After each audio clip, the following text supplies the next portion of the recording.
Hello दोस्तों, कैसे हैं आप सब। राम जी की पाठशाला में आपका बहुत बहुत स्वागत है। उम्मीद करता हूँ आप सभी अच्छे ही होंगे और आपकी तैयारी बहुत ही बेहतर ढंग से चल रही होगी।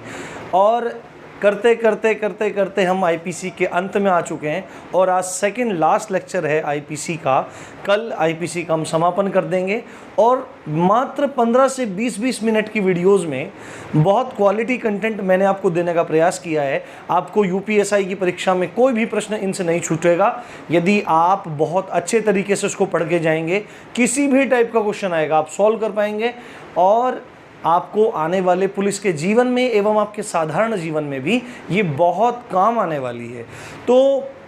आज हम लोग पढ़ने वाले हैं, 2 अध्यायों को कवर करेंगे। अध्याय 20A जो पति या पति के नाते द्वारा क्रूरता के अपराधों के बारे में जिक्र करता है, और अध्याय 21 जो मानहानि यानी डिफेमेशन के बारे में बात करता है। तो चलिए शुरू करते हैं।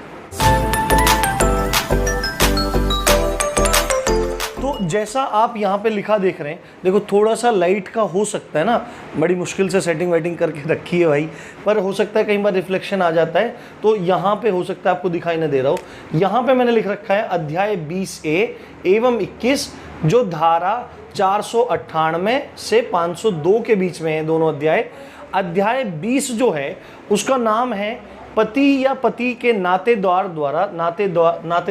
क्रूरता, यानी कि पति और उसके जो रिश्तेदार हैं, यानी कि पति का भाई हुआ, यानी भाई हुआ, पति की बहन हुई, यानी कि स्त्री, किसी स्त्री का पति उसके साथ में क्रूरता करे या उसकी ननद करे या उसकी सास करे या ससुर करे या देवर करे या परिवार का कोई अन्य सदस्य जो पति का नातेदार है, तो उस संबंध में प्रावधान कर रहा है अध्याय 20A। और इसमें केवल एक ही धारा है जो 498 क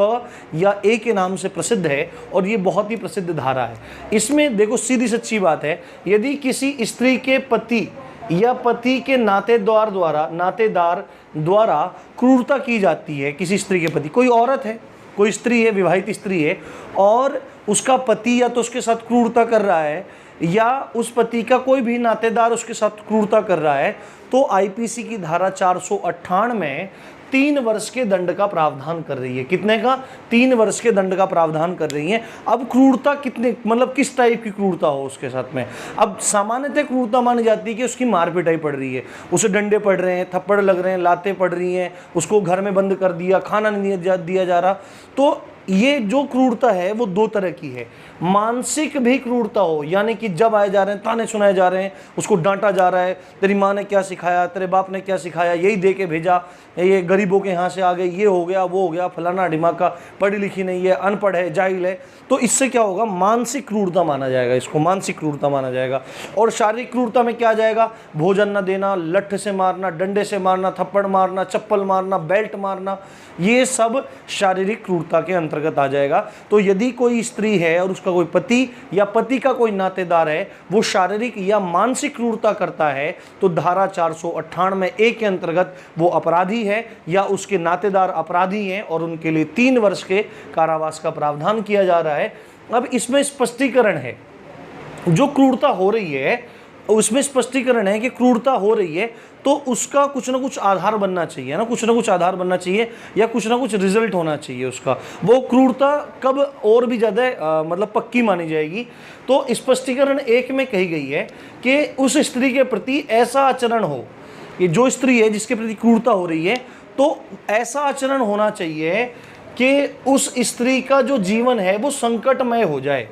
उस स्त्री का जीवन संकट में हो जाए, यानी कि उसके साथ ऐसी क्रूरता बरती जा रही है, चाहे मानसिक चाहे शारीरिक, कि मार इतनी पड़ रही है कि हो सकता है वो मरने की स्थिति में हो, इतनी मार पड़ रही है, ठीक है, भोजन नहीं दिया जा रहा है उसको, या उसके साथ में इतनी मानसिक क्रूरता हुई हो कि वो आत्महत्या की प्रवृत्ति तक चली जाए, वो सोचने लगे कि ऐसी ज़िंदगी से अच्छा तो मैं मर जाऊं, रेल के नीचे कट जाऊं, जहर खा लूं, फांसी लगा लूं, आग लगा लूं, कुछ भी करूं, मैं मर जाऊं। तो उसके साथ में मतलब स्पष्टीकरण 1 कह रहा है कि उसके साथ क्रूरता का वो लेवल होना चाहिए कि उसका जीवन संकट में पड़ जाए या उसके अंदर आत्महत्या की प्रवृत्ति, वो आत्महत्या यानी सुसाइड करने के लिए सोचने लगे और मतलब वहां तक चली जाए, मतलब प्रयास तक करने लगे, तो एक ये इसमें माना जाएगा कि क्रूरता हो रही है। और दूसरा उसका आधार होना चाहिए कि पति या नातेदार द्वारा धन या संपत्ति की मांग की जा रही हो, धन या संपत्ति की मांग की जा रही हो कि तू पैसे लेके आ अपने घर से, मेरे को 1 लाख रुपए चाहिए, मेरे को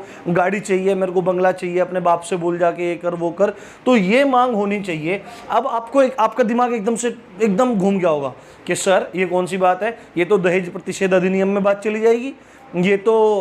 धारा 304B में चली जाएगी, ख में चली जाएगी, अगर यहाँ पे मृत्यु हो जाती है तो वहाँ पे चली जाएगी। पर आपको एक बात ध्यान रखनी है, जो 498A है ये शादी के 7 साल के बाद भी लागू हो सकती है, यानी कि किसी भी आयु में हो स्त्री, जरूरी नहीं 7 साल। 7 साल की बात कहाँ से आई, क्योंकि 304B में दहेज मृत्यु का प्रावधान है कि दहेज मांगने की वजह से अगर स्त्री की मृत्यु हो जाती है,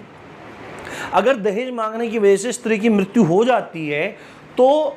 मतलब उसको कब तक दहेज मृत्यु माना जाएगा, शादी के 7 साल के भीतर। शादी के 7 साल के भीतर संदिग्ध अवस्था में यदि किसी स्त्री की मृत्यु हो जाती है और ये प्रमाण मिलते हैं कि इसके जो पति है या पति के नातेदार हैं उन्होंने इसको मतलब परेशान किया, मारा पीटा दहेज के लिए, तो दहेज मृत्यु है। तो दहेज वाली बात केवल जो बैठती है वो शादी के 7 साल के बाद, 7 साल के भीतर बैठती है, ठीक है। जैसे 2021 में शादी हुई तो 2028 तक ही वो बात मान्य होगी, पर यदि 2029 हो गया तो भी अगर ये काम हो रहे हैं तो अब केस 304B के अंतर्गत न जाके केस 498A के अंतर्गत जाएगा, यानी कि 498A जो है वो शादी के 7 साल के बाद भी मान्य होती है, उसमें कोई भी दिक्कत नहीं है। आई थिंक आपको बात समझ में आ गई होगी, तो आप इसको नोट कर लीजिए। आप एक बार स्क्रीनशॉट ले लीजिए, है ना, अब मैंने स्क्रीनशॉट का टाइम नहीं दिया आपको, आप स्क्रीनशॉट ले लीजिए। देखो अब चलते हैं अध्याय 21 की तरफ, जो मानहानि है। मानहानि को बोलते हैं डिफेमेशन, यानी कि किसी के सम्मान की हानि कर देना, किसी की जो ख्याति है, लोक प्रसिद्धि है जो, उसका नुकसान कर देना, तो इसको मानहानि कहते हैं। अब मानहानि होती क्या है, कब माना जाएगा कि कोई किसी की मानहानि करता है, तो धारा 499 मोस्ट इंपोर्टेंट आपको ध्यान रखनी है, धारा 499 और धारा 500 आपको याद रखनी है। धारा 499 में मानहानि की परिभाषा है, धारा 500 में मानहानि का दंड है, पनिशमेंट है। धारा 499 कहती है मानहानि की परिभाषा। अब क्या है, यदि कोई व्यक्ति आशय से किससे आशय से, यानी कि यदि कोई व्यक्ति जिसका आशय है, जिसकी इंटेंशन है कि मैं किसी व्यक्ति की ख्याति को नीचा करूं, कि मैं किसी की जो लोक प्रसिद्धि है, जो उसका समाज में रुतबा है, जो समाज में उसका सम्मान है, इस इंटेंशन से, यदि कोई व्यक्ति इस इंटेंशन से कि किसी की ख्याति को, किसी के रुतबे को, किसी की लोक प्रसिद्धि को मैं नीचा करूं, इस इंटेंशन से कोई कथन कहता है, यानी कोई बात कहता है या कोई लांछन लगाता है, कोई बात कह देता है कि भाई ये तो ऐसा है, ये वैसा है, या कोई लांछन लगा देता है कि इसने तो ये कर दिया, इसने ये कर दिया, इसने चोरी कर ली, इसने घोटाला कर दिया, ये इंटेंशन है उसकी, ठीक है। या तो कोई कथन कहता है या लांछन लगाता है, और वो कथन या लांछन कैसा होना चाहिए, जिससे ख्याति नीची हो, तो माना जाएगा कि मानहानि की है, तो माना जाएगा उस आदमी ने मानहानि की है। यदि कोई व्यक्ति जिसका इंटेंशन है सामने वाले व्यक्ति की ख्याति को नीचे करना, उसकी प्रसिद्धि को, उसके मान सम्मान को नीचे करना, और वो इस चीज़ को, इस इंटेंशन को ध्यान में रखते हुए कोई कथन कहता है, कोई बात कहता है या कोई लांछन लगाता है, और वो लांछन और वो कथन ऐसा होना चाहिए जिससे ख्याति नीचे जा रही है, ख्याति नीचे हो रही है, तो माना जाएगा मानहानि है। और इस कथन या लांछन को लगाने के, इस कथन को कहने के या इस लांछन को लगाने के 2 प्रकार हैं। या तो ये मौखिक हो, मतलब कि क्या कह दिया हो, मुंह से बोल दिया हो कि भाई ये तो ऐसा आदमी है, ये तो कथन हो गया, ठीक है। दूसरी बात क्या बोल दी कि इसने तो ये कर दिया था, भाई इसने ये कर दिया, इसने रेप कर दिया था, इसने पैसा लूट लिया था, ये कर दिया था, ये तो हो गया कहना, कथन हो गया, ठीक है, बोल दिया, मौखिक बोल दिया, ओरली बोल दिया है। और लिखित का मतलब है कि लिख के बता दिया, किसी को लिख के चिट्ठी भेज दी तो लिखित हो गया। तो मौखिक या लिखित भी हो सकता है, या वो प्रकाशित करवा देता है। क्या करवा देता है, किसी पत्रिका में, किसी अखबार में प्रकाशित करवा देता है, तो माना जाएगा, ये प्रकार हैं तो माना जाएगा कि मानहानि हुई है। तो अब मैं आपको एकदम पूरा समराइज कर देता हूं। यदि कोई व्यक्ति इंटेंशन के साथ कि सामने वाले, इंटेंशन ये होना चाहिए कि सामने वाले व्यक्ति की ख्याति नीचे हो जाए, और इस इंटेंशन को रखते हुए किसी व्यक्ति पर कोई लांछन लगाता है या कोई कथन कहता है, और वो कथन या लांछन मौखिक प्रकार से हो या लिखित प्रकार से हो या उसने प्रकाशित करवा दिया हो, और ये सब कराने के बाद जिस व्यक्ति के बारे में कथन या लांछन लगाया गया है, कथन कहा गया है या लांछन लगाया गया है, उस व्यक्ति की ख्याति नीची होती हो, तो इस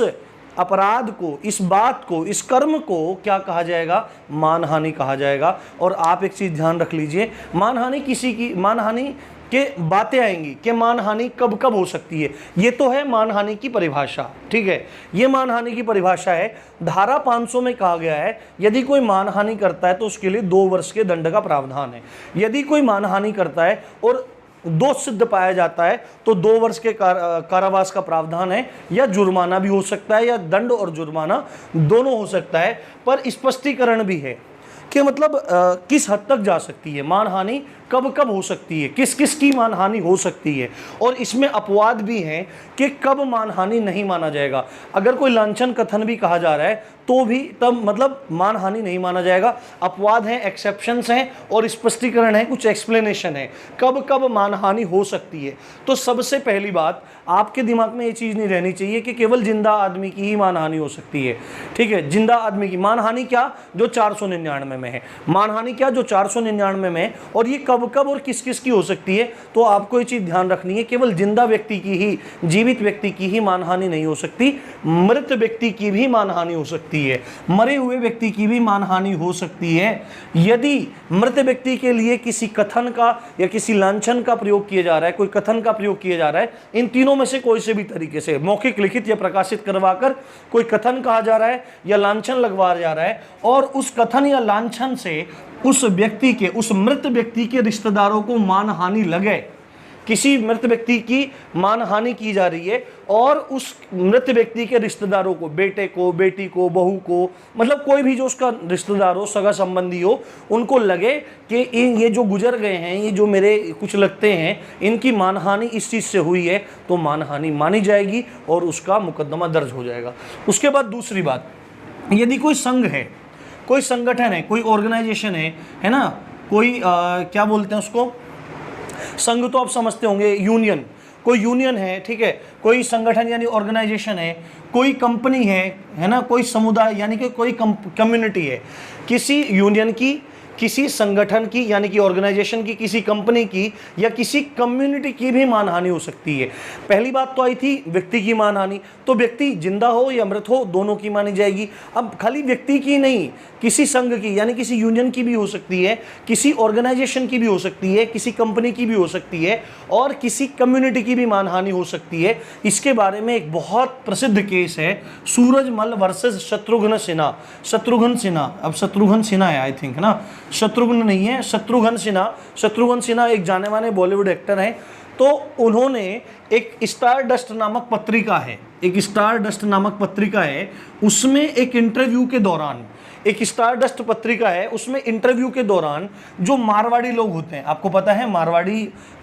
एक बहुत बड़ा व्यवसाय वर्ग है, और शायद सबसे ज़्यादा अमीर लोग मारवाड़ी ही माने जाते हैं। रुपया पैसा बिजनेस का बहुत अच्छा काम इनका होता है। तो स्टारडस्ट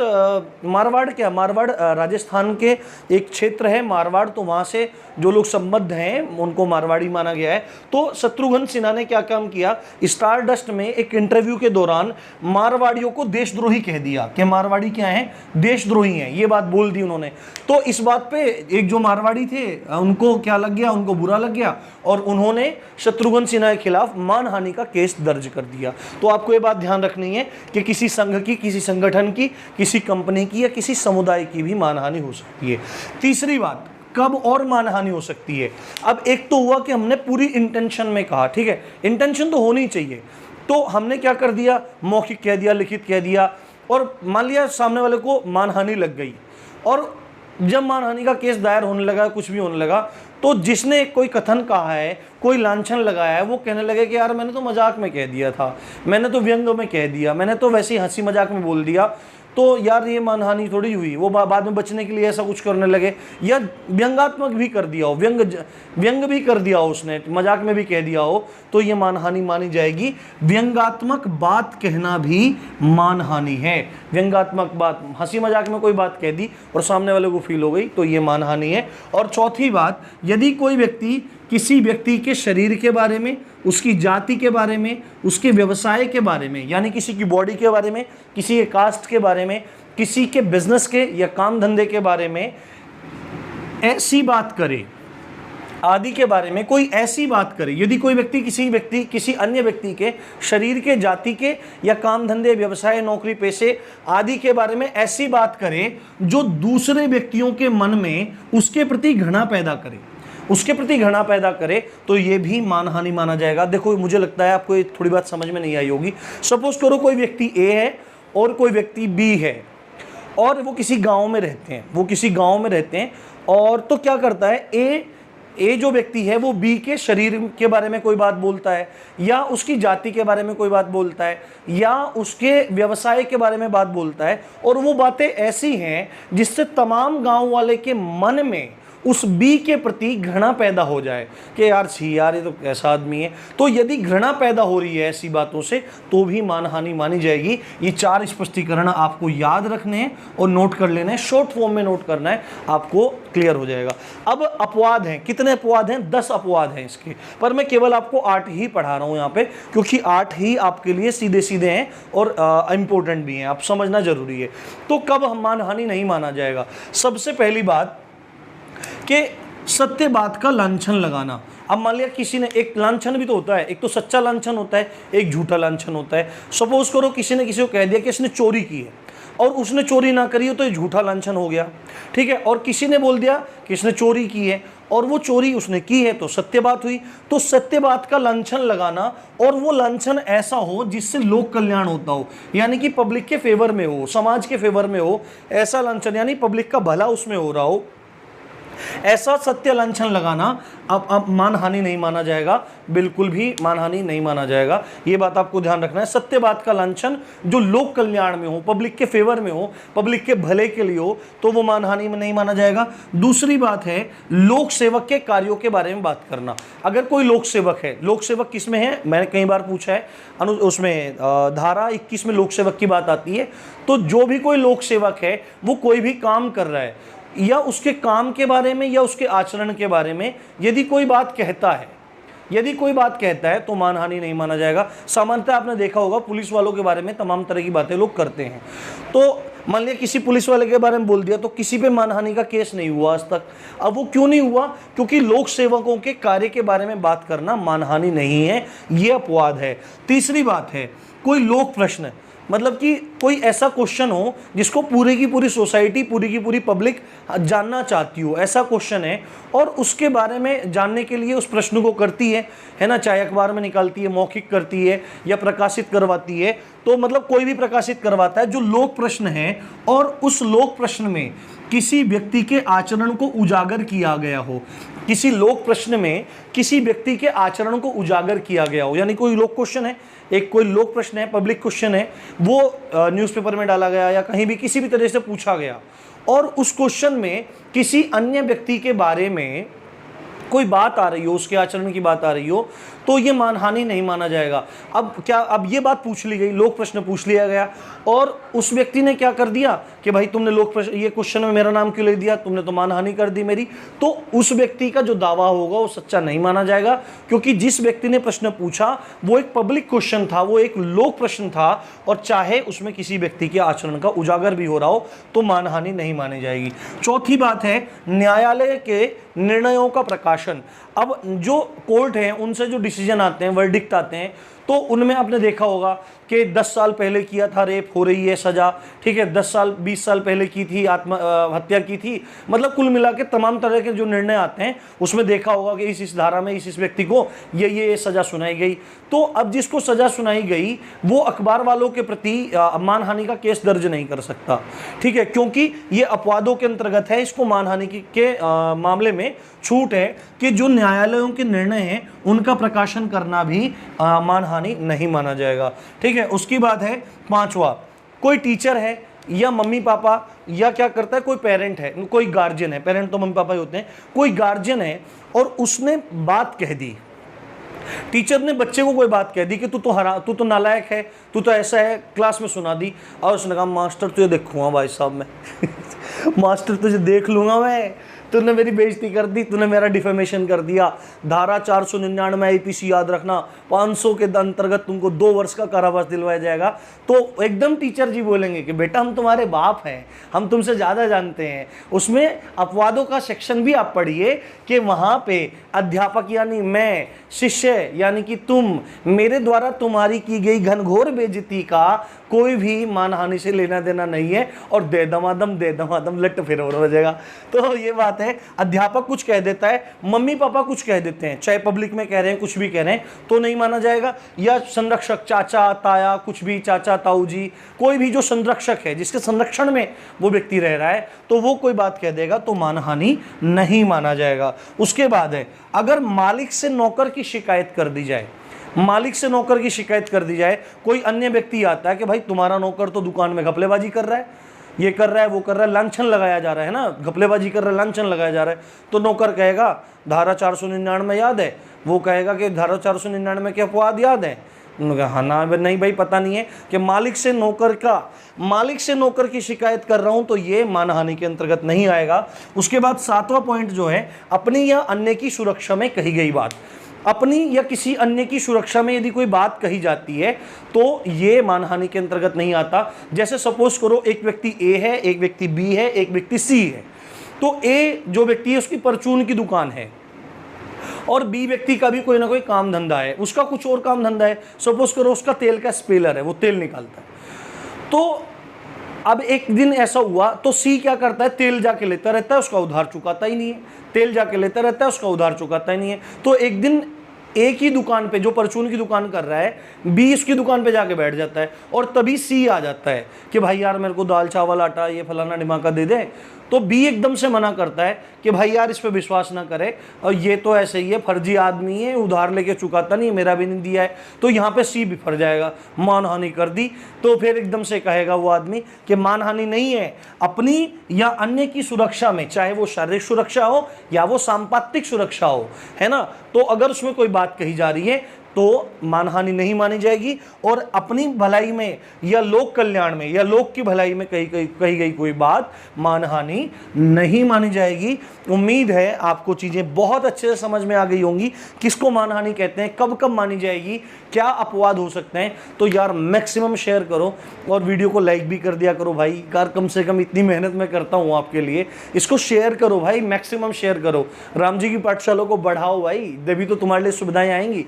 तो इसी अच्छी बात के साथ आप देख रहे थे राम जी की पाठशाला, मैं हूं राम भारद्वाज। जय हिंद, जय भारत।